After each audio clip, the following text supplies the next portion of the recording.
২১ August grenade হামলা মামলায় বিএনপির ভারপ্রাপ্ত চেয়ারম্যান তারেক রহমান সহ সব আসামির খালাস বহাল রেখেছেন আপিল বিভাগ। রাষ্ট্রপক্ষের করা আপিল খারিজ করে আজ বৃহস্পতিবার প্রধান বিচারপতি সৈয়দ রেফাত আহমেদের নেতৃত্বাধীন ৬ সদস্যের আপিল বিভাগ এ রায় দেন। হাইকোর্টের রায়ের কিছু অংশ সংশোধন ও প্রত্যাহার সাপেক্ষে পর্যবেক্ষণ সহ রায় ঘোষণা করা হয়। ২০০৪ সালের ২১ আগস্ট বঙ্গবন্ধু এভিনিউ আওয়ামী লীগের সমাবেশে ভয়াবহ গ্রেনেড হামলায় ২৪ জন নিহত ও শতাধিক আহত হন।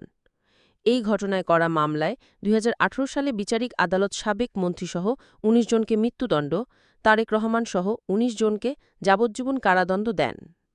তবে হাইকোর্ট সম্পূরক অভিযোগপত্রকে অবৈধ ঘোষণা করে দণ্ডিতদের খালাস দিয়েছিল। আজ আপিল বিভাগও সেই রায় বহাল রেখেছে। এ রায়ের মধ্য দিয়ে বহুল আলোচিত ২১ আগস্ট গ্রেনেড হামলা মামলায় সব আসামি আইনি দিক থেকে খালাস পেলেন।